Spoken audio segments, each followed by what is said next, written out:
ईश्वरम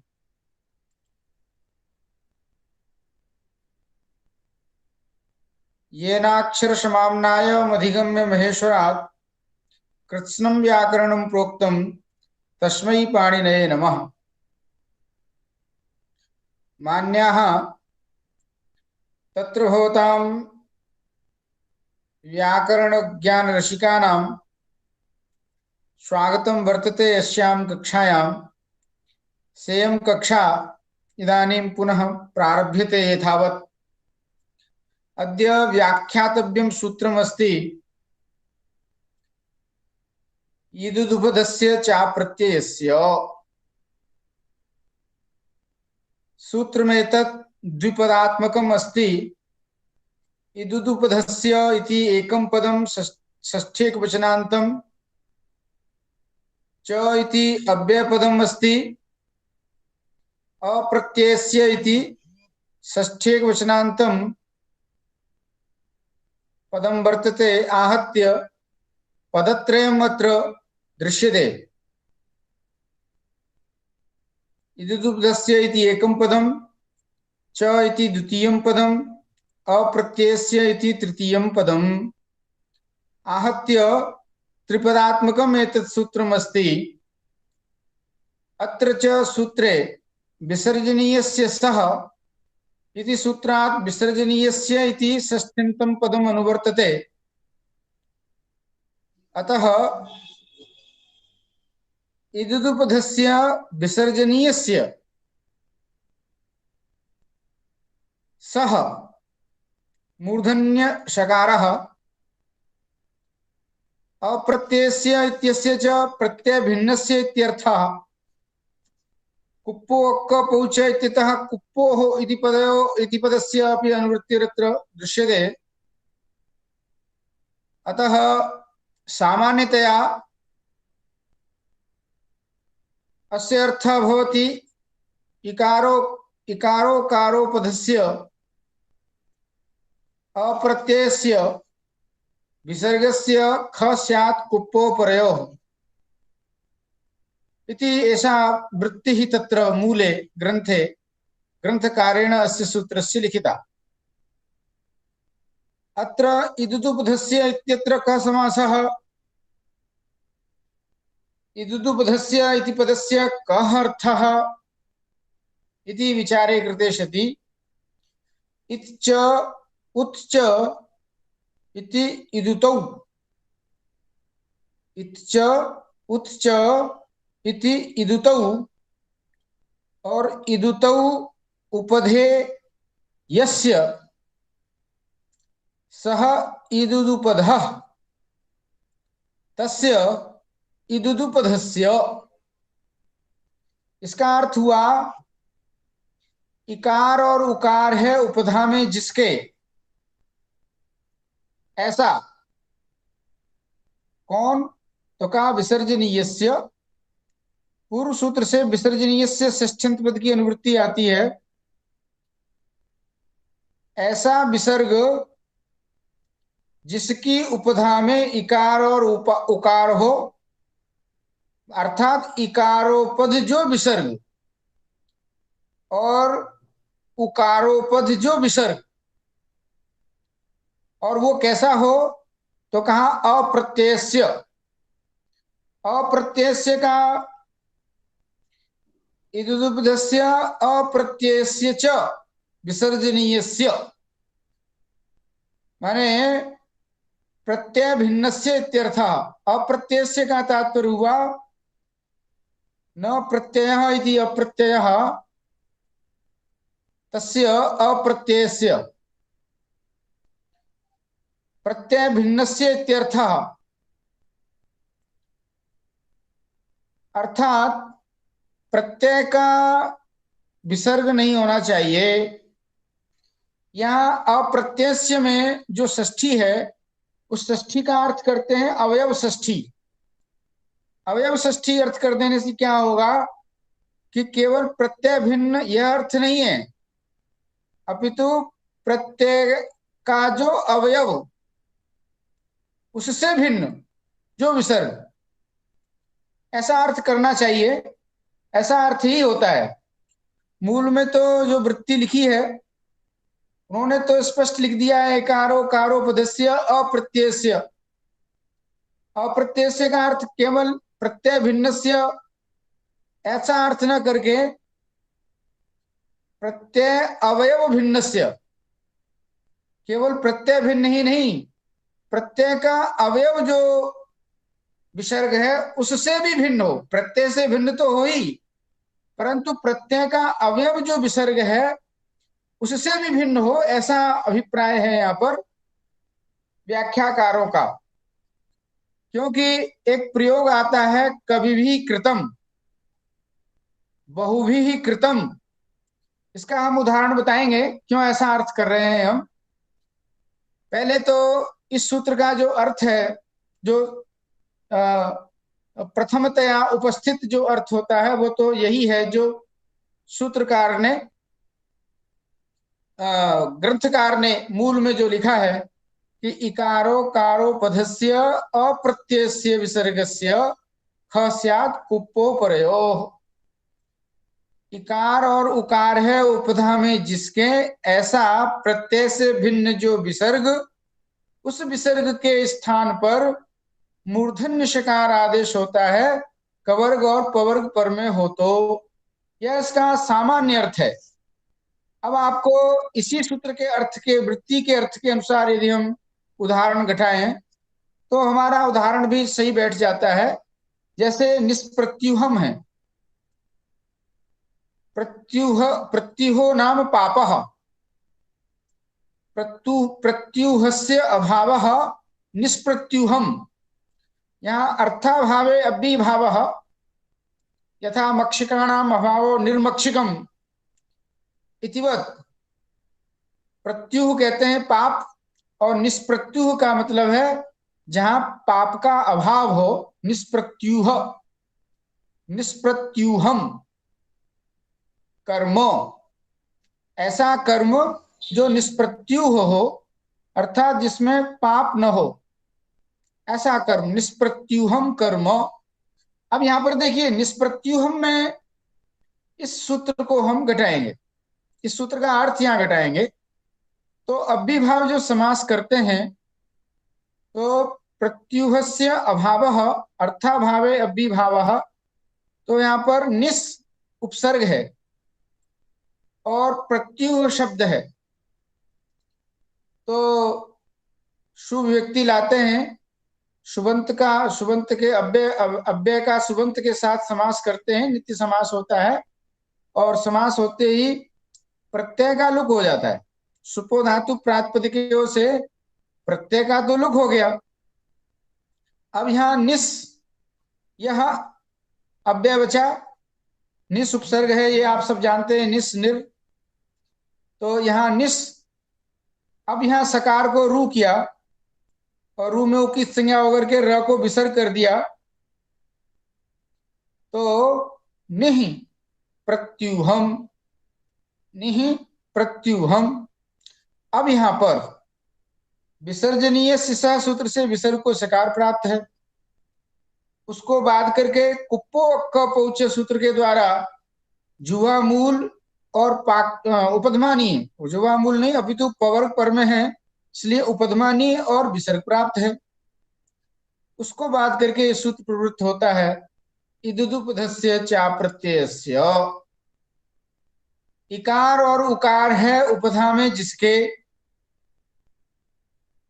ऐसा जो विसर्ग जो प्रत्यय से भिन्न हो, प्रत्यय से भिन्न भी है, और प्रत्यय से भिन्न हो या प्रत्यय का अवयव भी न हो, दोनों प्रकार का अर्थ होता है। अप्रत्यय में षष्ठी है तो षष्ठी का अवयव अर्थ करते हैं, तो इसका अर्थ होता है कि प्रत्यय भिन्न और प्रत्यय के अवयव रूप जो भिन्न, दोनों प्रकार का अर्थ आता है। खास करके प्रत्यय के अवयव से भी भिन्न, ऐसा अर्थ निकालते हैं। बताएंगे, इसका उदाहरण बताएंगे। आप पहले जो वृत्तिकार ने, जो ग्रंथकार ने जो अर्थ किया है उसी के अनुसार हम घटाते हैं। तो प्रत्यय भिन्न यहाँ विसर्ग है, और वह विसर्ग इदुपद है। इस विसर्ग की उपधा में यहाँ इकार है, तो इकारोपद प्रत्यय भिन्न विसर्ग मिल गया, और कवर्ग या पवर्ग पर में हो, तो यहाँ पवर्ग पर में है, पवर्ग का प पर में है, तो ऐसी स्थिति में हम यहाँ विसर्ग के स्थान पर मूर्धन्य निषकार आदेश कर देंगे, तो निष्प्रत्युहम यह प्रयोग बन जाएगा। ये तो हो गया इदुपद का उदाहरण। इसी इदुपद का उदाहरण दूसरा भी दे रहे हैं, आविष्कृतम। यहाँ आविष्कृतम में भी प्रत्यय भिन्न इदुपद विसर्ग मिलेगा, आवि ही इस प्रकार का अव्यय है। तो यहां पर भी प्रत्यय भिन्न इदुपद विसर्ग है, यहां पर कवर्ग पर में है। निष्प्रत्युहम में पवर्ग पर में था, पवर्ग का प पर में था। आविष्कृतम में कवर्ग का क पर में है। यह दिखाने के लिए है यह इदुपद का उदाहरण दिया। ऐसे ही दुष्कृतम उदुपद का उदाहरण दे रहे हैं, दुष्प्रतम। तो दुष्कृतम में भी यहां पर दुस अव्यय है, दुस और दुर, तो यहाँ दुस है, तो दुस का जो सकार है उसको हम रुत्व करके विसर्ग करके विसर्ग के स्थान पर मूर्धन्य सकार इसी सूत्र से करेंगे, तो ये उदुपद का उदाहरण हो गया। यदि यहां पर आप इतना ही अर्थ करेंगे कि इकार और उकार है उपधा में जिसके, ऐसा जो विसर्ग प्रत्यय भिन्न जो विसर्ग उसको सकार होता है, तो एक उदाहरण हम और आपको दे रहे हैं, कभी भी कृतम, कभी भी कृतम। अब यहां पर देखिए कभी भी कृतम में कभी अग्रे भिस है, तो भिस का सकार है। भिस का सकार जो है वह प्रत्यय भिन्न है, क्योंकि भिस का सकार प्रत्यय नहीं है। प्रत्यय तो पूरा भिस है, पूरे भिस की प्रत्यय संज्ञा होती है, और भिस का जो सकार है वह तो प्रत्यय का सकार नहीं है। प्रत्यय जब आप कहेंगे कि प्रत्यय भिन्न जो सकार, तो प्रत्यय रूप प्रत्यय संज्ञा तो भिस की होती है, भिस के सकार की प्रत्यय संज्ञा नहीं होती है। तो भिस के सकार की जब प्रत्यय संज्ञा नहीं होगी, भिस के प्रत्यय होते हुए भी भिस का सकार प्रत्यय नहीं है, अतः यह प्रत्यय भिन्न सकार मिल जाएगा। यदि हम ग्रंथकार के द्वारा जो अर्थ किया गया है वही अर्थ मानेंगे, तो समस्या खड़ी हो जाएगी। कभी भी कृतम में भी विसर्ग को सकार मूर्धन्य सकार होकर कभी भी कृतम ऐसा प्रयोग बनने लगेगा। इसलिए हम इस सूत्र का अर्थ करते हैं कि इकारो कारोपद प्रत्यय अवयव से भी भिन्न जो विसर्ग, अब यहां पर कभी भी कृतम में जो विसर्ग है वह प्रत्यय के अवयव वाला ही है। प्रत्यय भिन्न भले ही है, पर प्रत्यय के अवयव वाला विसर्ग है, अतः यहां पर हम विसर्ग को मूर्धन्य सकार आदेश नहीं कर सकते। इसलिए गुरुजी पुष्पम, में गुरुजी पुष्पम विचार कीजिए। पुष्पम, पुष्पम की कैसे होता है थोड़ा विचार कर दीजिएगा। पुष्पम वो वो तो अलग चीज है, बताएंगे, उसको भी चर्चा करेंगे। वो विसर्ग वहां धातु का अवयव मानेंगे, वो अलग चीज है, बताएंगे, उस पर चर्चा करेंगे। अब आप यहां पर देखिए, हम ये चर्चा कर रहे थे कि इस सूत्र का अर्थ जो हमने किया है वो प्रत्यय भिन्न ही नहीं, प्रत्यय के अवयव से भी भिन्न विसर्ग का के स्थान पर ही मूर्धन्य का सकार होगा, ऐसा अर्थ हम यहां पर कर लेते हैं। तो कुल मिलाकर के कभी भी कृतम, बहु भी कृतम, सुधी भी कृतम, बहुत सारे उदाहरण आते हैं। तो उन उदाहरणों में कहीं विसर्ग को मूर्धन्य सकार आदेश न हो जाए, इसलिए प्रत्यय भिन्न और प्रत्यय का अवयव उससे भी भिन्न जो इदुपद विसर्ग है, इकारोपद या उकारोपद विसर्ग है, उसके स्थान पर मूर्धन्य सकार होता है, कवर पवर पर रहते, ऐसा अर्थ भी हमें करना होगा।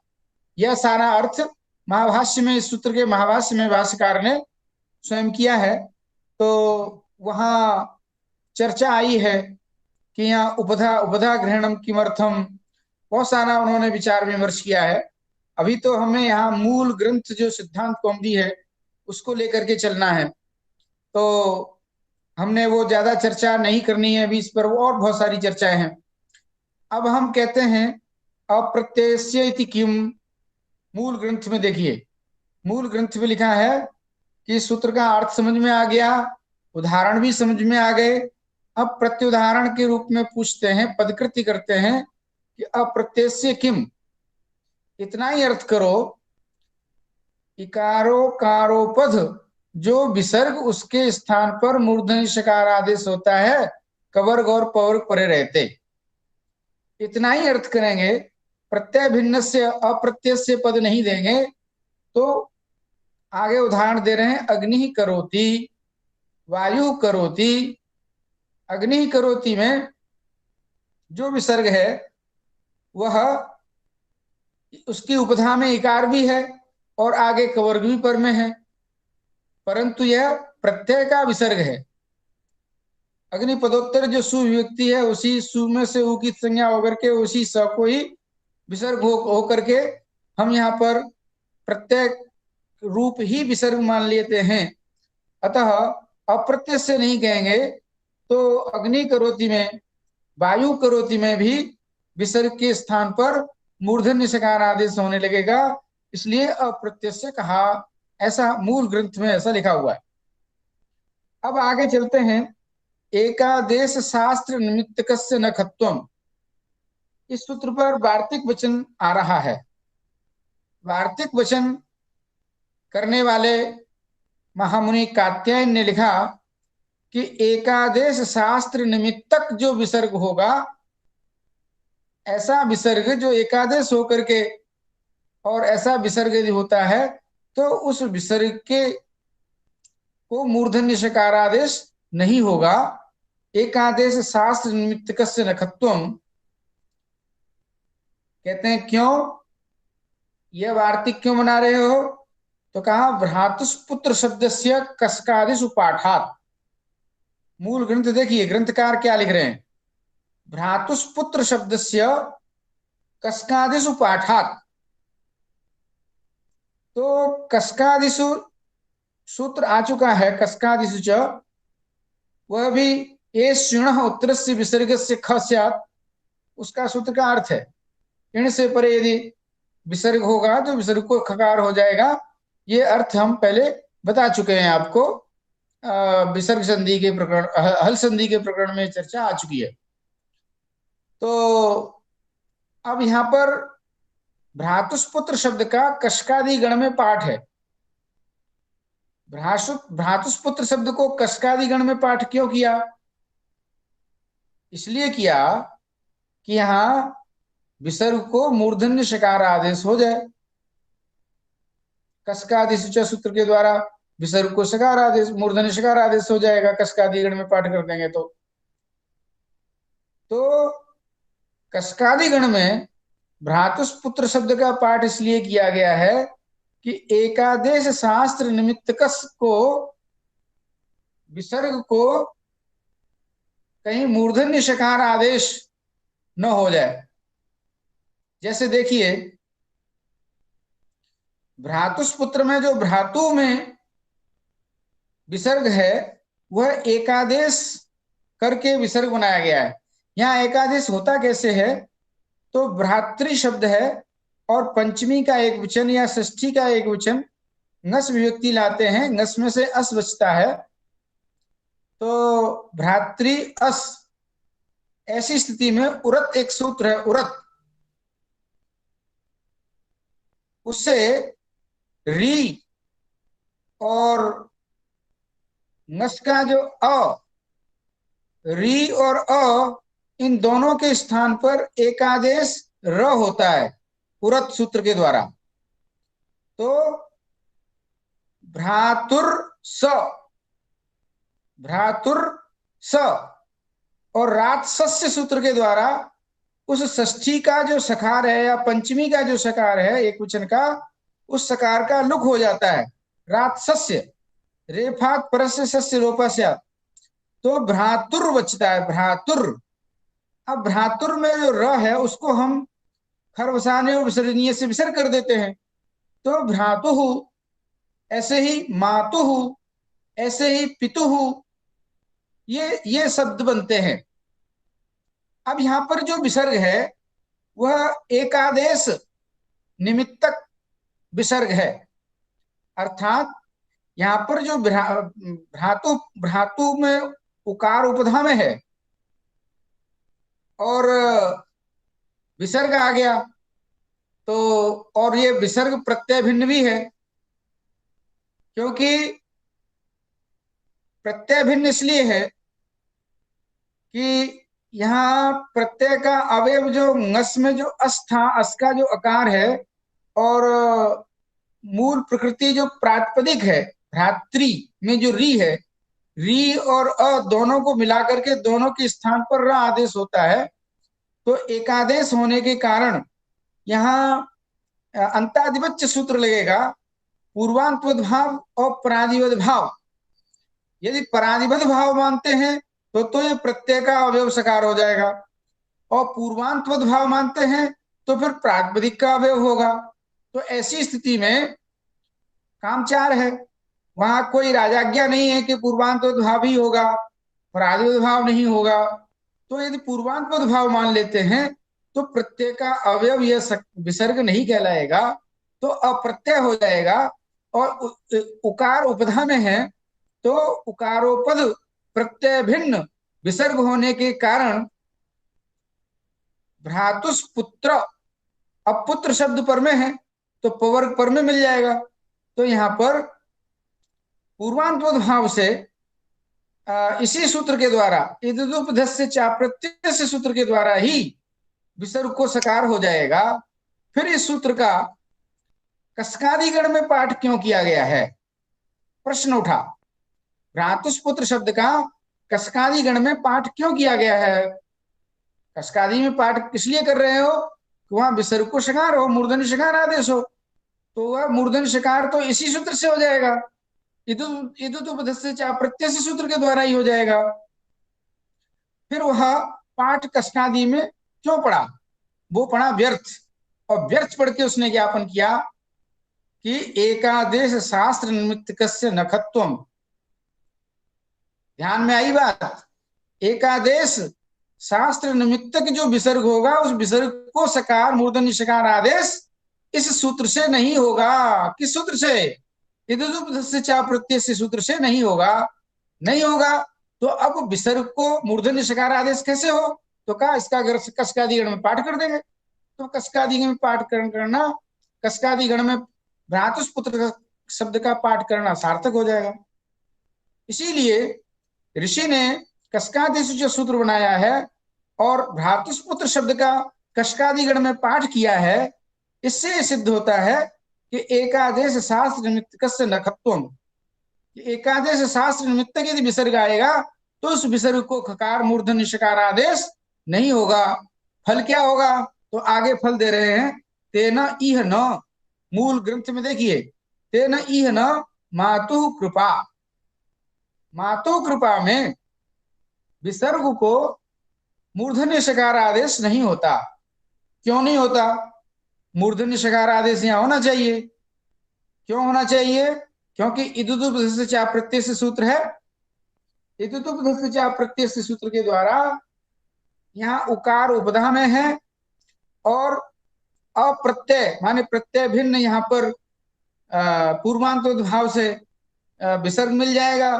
तो प्रत्यय भिन्न उकारोपद जो विसर्ग है, और कृपा में क पर में है जुवाम, तो जुवाम यहाँ पर जो का कवर्ग पर में मिल गया, कवर्ग का क पर में मिल गया।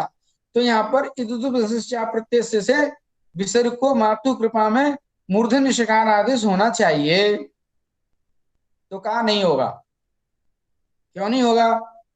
क्योंकि ऐसे स्थिति में एकादेश शास्त्र निमित्तक विसर्ग को यदि खकार करना है तो केवल भ्रातुस्पुत्र शब्द में ही होगा। उससे अतिरिक्त एकादेश उपद जो का कोई विसर्ग मिलेंगे तो उनको मूर्धन्य सकार आदेश नहीं होगा। क्यों? क्योंकि ऐसे एकादेश वाले विसर्ग के स्थान में मूर्धन्य सकार आदेश केवल भ्रातुस्पुत्र शब्द में ही हो सकता है। क्योंकि उसका कसकादिगण में पाठ ही इसलिए किया गया है, इससे अतिरिक्त शब्दों में वह नहीं आएगा। तो ये यहाँ पर इस वार्तिक कार के वचन का अभिप्राय आपने समझा कि यहाँ मातु कृपा में मूर्धन्य शकारादेश इसलिए नहीं होता है। इस वार्तिक वचन के अनुसार यह यद्यपि ज्ञापक सिद्ध है, यह वार्तिक वचन भी ज्ञापक सिद्ध होने के कारण प्रामाणिक है, सूत्र से ही यह अर्थ निकल आता है। तो महर्षि कात्यायन का यह वाक्य लगभग ज्ञापक सिद्ध ही है, इसलिए यह सार्थक वार्तिक वचन है। और कुछ वार्तिक वचन भाष्यकार के भी हैं, तो भाष्यकार की जब महाभाष्य को उठा करके देखते हैं तो उसमें भी ये निकल आता है। तो कुल मिलाकर के प्रामाणिक हो जाता है, इसलिए यहाँ पर विसर्ग को शकार नहीं होता। यह बात यहाँ पर क्लियर हो गई, सिद्ध हो गई। अब हम आगे बढ़ते हैं। एक और वार्तिक आती है, मुहुषः प्रतिषेधः। मुहुषः प्रतिषेधः, मुहुष के विसर्ग को मूर्धन्य शकार आदेश नहीं होगा। उदाहरण है मुहु कामा। मुहु कामा में वही मुहुष ये अव्यय है, शांत अव्यय है। तो मुहुष अग्रे काम, ऐसी स्थिति में शकार को रुत्व करते हैं, रुत्व को विसर्ग कर लेते हैं। तो मुहुर मुहुर काम होकर के मुहु काम, विसर्ग को रेफ को विसर्ग होकर के मुहु काम, ऐसी स्थिति में यहाँ पर प्रत्यय भिन्न उकारोपध विसर्ग मिल गया, तो कवर्ग पर में है। तो यहाँ पर ऐसे स्थिति में इदुदुपधस्य चा प्रत्ययस्य, इस सूत्र के अनुसार विसर्ग मूर्धन्य, विसर्ग के स्थान पर मूर्धन्य शकार आदेश हो जाना चाहिए था। मुहुष कामा ऐसा प्रयोग बनना चाहिए था, परंतु वार्तिककार कात्यायन के मत में उन्होंने स्पष्ट कह दिया कि मुहुषः प्रतिषेधः इदुदुपधस्य चा प्रत्ययस्य सूत्र मुहुष इस शांत अव्यय में के विसर्ग को शकार नहीं करेगा। अतः मुहु कामा में मूर्धन्य शकार आदेश नहीं हुआ। और यह सूत्र चूंकि अपवाद सूत्र है, कुप्पो कपोच सूत्र का भी अपवाद सूत्र है, अतः एक बार विप्रसेदेन बाधितम तद्बाधितमेव, तो फिर पुनः कुप्पो कपोच से जुवामूल करना चाहो तो जुवामूल भी नहीं होगा। अस्तु, अब सूत्र आया तिरशो अन्यतरश्याम। अब इसी में इदुदुपधस्य चा प्रत्यय के ही अपवाद सूत्र आ रहे हैं। तिरशो अन्यतरश्याम, तिरशो विसर्गस्य सो वा स्यात् कुप्पो, ये नया सूत्र आया। अब तिरस अव्यय है, तिरसः इति एकम पदम, अन्यतरस्याम इति द्वितीयं पदम, अन्यतरस्याम इति अव्ययपदं वर्तते, तिरसः इति षष्ठीक वचनान्तं वर्तते। अतः विसर्गस्य विसर्जनीय शिष्य इति विसर्गस्य अनुवृत्तिरायाति, कुप्पो कपोच से कुप्पो की अनुवृत्ति आ जाएगी। तो अर्थ निकलेगा कि तिरशः विसर्जनीय शिष्य सूत्र पूरा ही अनुवृत्त होता है, विसर्जनीय पद की भी अनुवृत्ति आती है और स की भी अनुवृत्ति आती है। तो अर्थ निकलता है तिरसो विसर्गस्य सो वा स्यात् कुप्पो। तो यहाँ कवर पौर पर रहते विसर्ग को विकल्प से दंत सकार आदेश करने के लिए यह सूत्र है। तिरस यह अव्यय है, उस अव्यय के सकार को विकल्प, विसर्ग को विकल्प से सकार आदेश होता है। तो सकार आदेश हो जाएगा तो तिरस्कर्ता, और सकार आदेश नहीं होगा तो विसर्ग ही रहेगा। वहां कुप्पो कपूच सूत्र प्रवृत्ति नहीं होगा जुगामूल करने के लिए। तिरह करता, दो ही रूप बनेंगे, क्योंकि वो जो बाद लिया जाता है एक बार, फिर वह पुनः उसका प्रवेश नहीं होता है। अतः तिरस्कर्ता और तिरह करता ये दोनों प्रयोग बन जाएंगे। अब सूत्र आया तीसरा, द्विस्त्रिस चतुर्थी कृत्वोर्थे।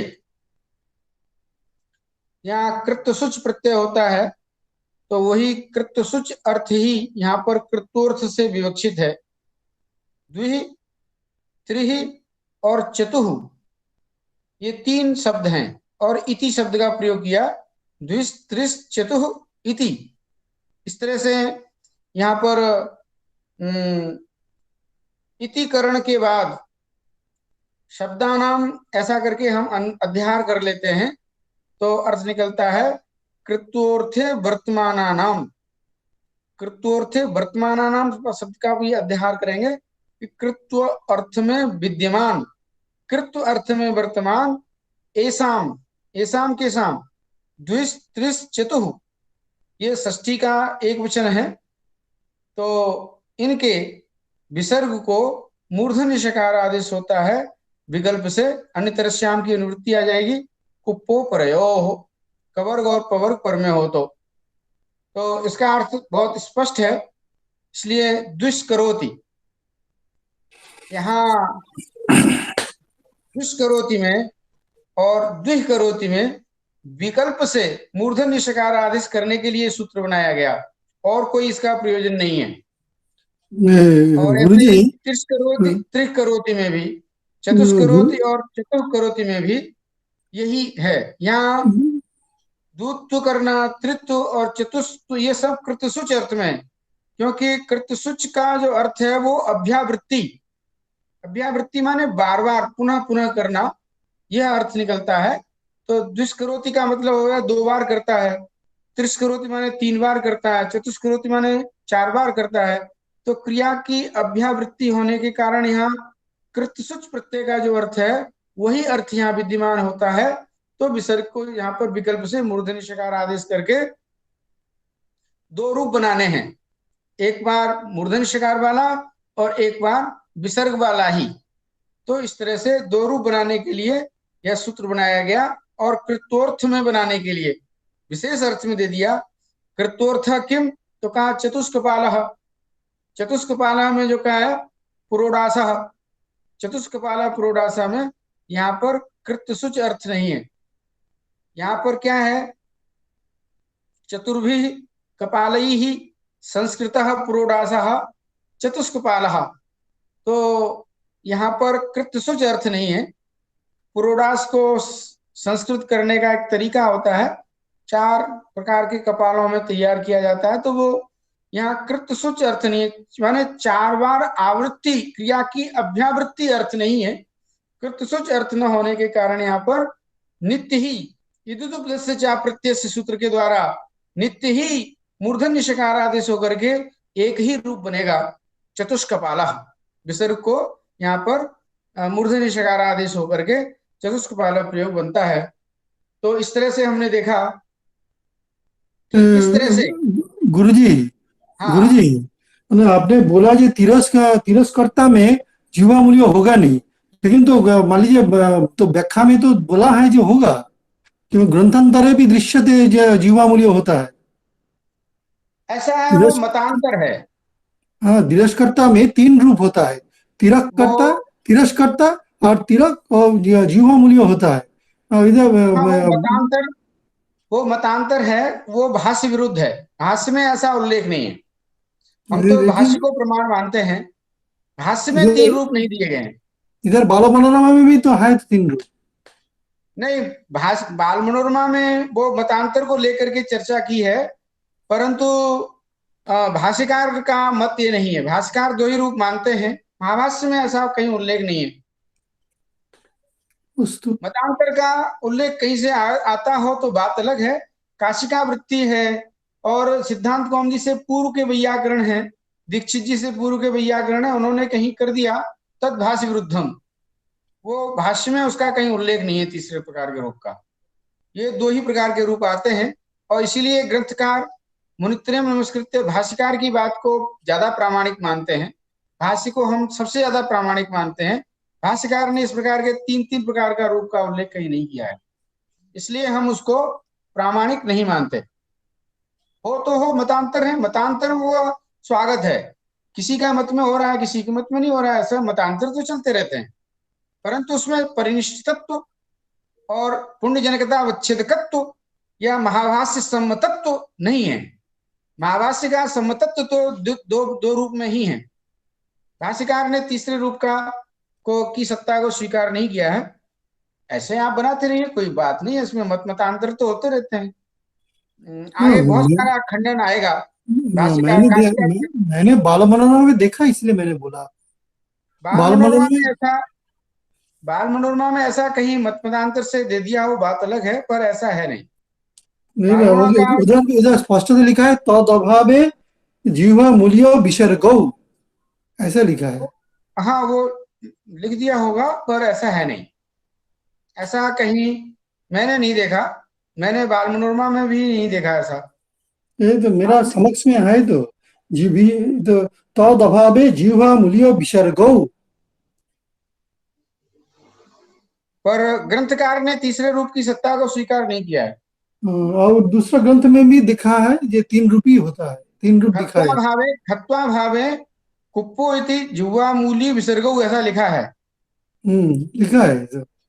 पर ऐसा रूप यदि होता है तो मूल में ग्रंथकार देते जरूर। ठीक है। व्याख्याकार हैं, उन्होंने लिख दिया, ठीक है। पर ऐसा महाभाष्यकार ने भी ऐसा 3 रूपों की सत्ता को स्वीकार नहीं किया है। बाल मनोरमा तो ऐसा है ना, ये तो व्याख्याकार हैं, अपनी व्याख्या करते रहते हैं।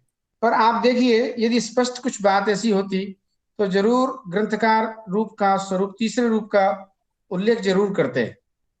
और वो कह रहे हैं तो ऐसा मिलता होगा, आप जो कह रहे हाँ, हैं। ऐसा आप बोलेंगे तो मान लीजिए वो बहुत जगह पर तो स्पष्टम बोल के छोड़ दिया, ऐसे वो हाँ स्पष्टम सोचिया, इसीलिए वो बोला नहीं। हाँ वो तो हाँ वो तो बहुत जगह पर ऐसे लिखा है ना, स्पष्टम, तो स्पष्टम है इसीलिए वो लिखा नहीं। इसीलिए वो समझता है जो तो बहुत तेजदार तो पाठक है, छात्रा है, वो स्पष्टम इसीलिए लिखा नहीं। ये भी तो मैं बोल सकता हूँ। हाँ हाँ, कह सकते हैं, ऐसा भी कह सकते हैं। पर भाष्यकार ने ऐसा कहीं नहीं दिया, और न ही ग्रंथकार ने मूल में इसका उल्लेख किया। तो ठीक है, ठीक है। हाँ, हाँ, हम ठीक इसमें है, प्रामाणिकता कम मानेंगे। ठीक है। आप मान लीजिए मैं छात्रा हूँ, आप जो बोलेंगे मैं उसे अवश्य मानूंगा। नहीं नहीं, व्याख्याकारों के मत मतांतर हैं, तो वो अपने मत चलते रहते हैं, ठीक है, चलता है, अच्छी बात है, हमें कोई दिक्कत नहीं है, मान लीजिए आप। पर भाष्यकार ने ऐसा उल्लेख नहीं किया कहीं भी। मूल में ग्रंथकार को भी कोई उल्लेख करना चाहिए था। अब ठीक। आप अपने अपने अपने अभिप्राय हैं, दोनों प्रकार के अभिप्राय आप ले सकते हैं। हम उसका ग्रंथकार के, व्याख्याकार के मत मतांतर का हम खंडन नहीं कर रहे। उन्होंने क्या पता काशिका वृत्ति में देखा हो, न्यास और पद्मंजलि दीक्षित जी से पूर्व वाले टीकाकारों के ग्रंथों में देखा हो, तो इसलिए उस दृष्टि से लिख दिया हो सकता है। पर देखिए, ऐसा कहीं आप स्पष्ट इसमें चर्चा कर रहा हूं यहाँ पर। अब हम चर्चा कर लेते हैं महाभाष्य के अनुसार। महाभाष्यकार, ये जो कुप्पो कपोच सूत्र है, वह पहले ही यहाँ जुवामूली पद्मानी करने के लिए प्रवृत्त होता है, और उसको बाध करके प्रत्यय या दुस्तृत चतुर्थ कृत्योर्थे सूत्र बनाए इसीलिए गए। तो वो एक बार जब बांध लिया जाता है, तो बांधने के बाद फिर आप पुनः उसका प्रवेश नहीं होगा। विप्रसेदे न यद बाधितम तद बाधितमेव, आप परत्वात बांधता है वो सूत्र। यहाँ कुप्पो को पूछे कि अष्टाध्यायी देख लीजिए, और विस्तृत चित्रुति कृत्योर्थे सूत्र की अष्टाध्यायी देख लीजिए। तो एक बार जब बांध लिया गया, तो बांध लिया गया। विप्रसेदे न यद बाधितम तद बाधितम एवं, पुनः उसका पुनः उसका उन्मज्जन नहीं होता है। एक बार जो बांध लिया तो बांध लिया, तो फिर कहां से उपदमानीय जुवामूली आ जाएगा। कुछ बाल मनोरमाकार की व्याख्या पर थोड़ा सा हम ज्यादा विश्वास इसलिए नहीं करते हैं, बहुत सारी त्रुटित है वो, कई जगह इधर से उधर से कई जगह गड़बड़ा जाते हैं वो। तो ठीक। ठीक है, ठीक। परंतु हमें चर्चा कर लेनी चाहिए, और उस पर विचार विमर्श अवश्य कर लेना चाहिए। विचार विमर्श करने के लिए स्वागत है। इस तरह की चर्चाएं आनी चाहिए, होनी चाहिए। और संभावनाएं भी देखनी चाहिए। पर जब मुनि का बनाया हुआ सूत्र है, और महाभाष्यकार ने इस प्रकार का कोई उल्लेख नहीं किया है, यदि कहीं प्रामाणिक उल्लेख मिलता है तो हमें स्वीकार करने में कोई दिक्कत नहीं है। पर मैं ऐसा छात्र हूँ, मैं तो जिज्ञासा तो रहेगा ही ना मेरा। हम भी इस प्रकार के स्पष्ट गुरु जी हैं, कि हम अपना दुराग्रह अपने छात्र पर थोपना नहीं चाहते हैं। ठीक है। छात्र की बुद्धि को कुत्सित और कुंठित करना नहीं चाहते। वो छात्र हो सकता है गुरु से आगे निकल जाए, गुरु का भी गुरु छात्र होता है। हम छात्र को उस तरह से आप तो हमारे भी वयोवृद्ध आदरणीय हैं, तो हम आपकी नहीं बात को नहीं। तो बिल्कुल नहीं उसमें कर सकते। हम्म, पर हाँ, स्वतंत्र हैं आप, विचार विमर्श करें, चर्चा करें, आपका स्वागत है, बहुत अच्छी बात है। परंतु कोई न कोई सिद्धांत को लेकर के हम चर्चा करेंगे। हमारे पास न्याय है, विप्रसेदेन बाधितम तद्बाधितमेव। आप ठीक। अष्टाध्यायी का पूर्वा परक्रम देख लीजिए, एक बार बांधने के बाद फिर वो पुनरुज्जीवित कैसे हो जाएगा, तो कुछ समझ से परे है।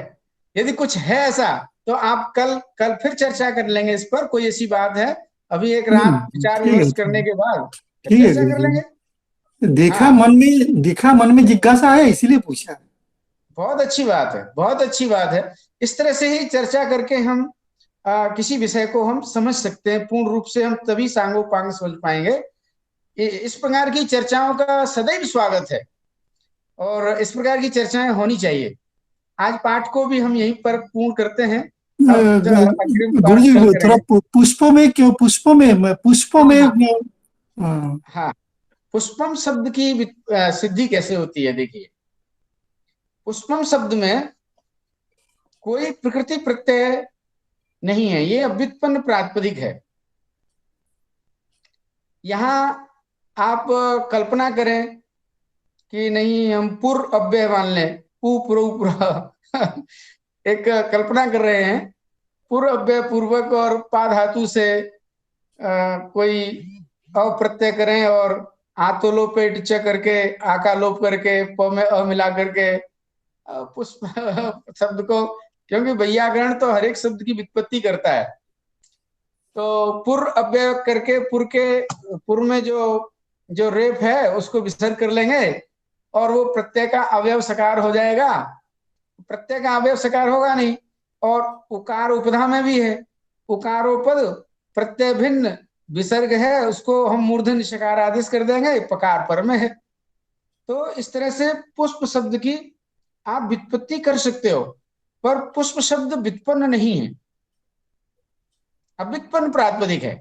उणादि से कथमपि आप इसको ऐसे ही ज्यों का त्यों मान लेते हैं, पर ना आप इसमें वैयाकरण, वैयाकरण तो दो भाग में है ना, एक है व्युत्पन्न प्रातिपदिक और एक है अव्युत्पन्न प्रातिपदिक। जैसा हम हा दोनों हा, पक्षों को कोई हम बोलता है दोनों हा पक्षों हा को लेकर, अव्युत्पन्न है, कोई बोलता है हा हा व्युत्पन्न है, हाँ हाँ, बोलता है ना। हम दोनों पक्षों पर चर्चा कर लेते हैं। जैसे पुष्प शब्द है, इसको अव्युत्पन्न मान लो तो कोई समस्या नहीं है, और यदि व्युत्पन्न करते हैं आप तो पुर अव्यय है, और पुर अव्यय उपपद रहते पा धातु से अच प्रत्यय कर लीजिए और आतोलोपेट च से पा में आका लोप कर लीजिए और अप्रत्यय जोड़ दीजिए तो प पूरा हो जाएगा, और पुर अग्र प है। अब पुर का जो र है वह उदुपध प्रत्यय भिन्न र है, र को हमने विसर्ग कर लिया, वो विसर्ग मिल गया, तो इदुदुप दस्य चा प्रत्यय से सूत्र लग जाएगा, उस विसर्ग को खत्म कर लेगा तो पुष्प शब्द बन जाएगा। तो व्युत्पत्ति पक्ष में तो इदुदुप दस्य चा प्रत्यय से हो ही जाएगा, पर अव्युत्पन्न पक्ष मानेंगे तो कोई समस्या ही नहीं वो है। तो नित्य तो सकर होगा, हाँ अव्युत्पन्न मानेंगे तो नित्य सकर हो जाएगा, नित्य नित्य सकर हो जाएगा, नित्य खकर हो जाएगा हाँ अव्युत्पन्न हाँ मानेंगे तो। हाँ हाँ हाँ, ठीक है, आज तो आज बहुत मजा लगा, बहुत आनंद लगा। होना चाहिए। हम चर्चा करने के लिए यहाँ उपस्थित हैं, और हमारा विशेष दुराग्रह किसी चीज में होता नहीं है। ये शास्त्र है, शास्त्र अनंत है, और इस पर आपका जहां हमारा चिंतन है, हो सकता है आपका चिंतन उससे आगे निकल जाए, हो सकता है कि आप और अच्छा कोई चिंतन ला करके उपस्थित कर दें। हम कोई दुराग्रह नहीं करते। टीकाकारों व्याख्याकारों में जो लिखा है उसको हमने पढ़ लिया, समझ लिया, उसको हमने आपके सामने रख दिया, पर फिर भी आ, हमारे मन में ये दुराग्रह नहीं है कि जो हमने कह दिया वही ठीक है। हो सकता है आप हमसे आगे चिंतन करें, चर्चा करें, और हम उसका स्वागत करते हैं। ठीक है, ठीक है विमलेश जी, जी जी जी। हाँ हाँ, ठीक है ठीक है। आप सभी को नमस्कार, कल फिर मिलते हैं। अब अनवरत चलेगा।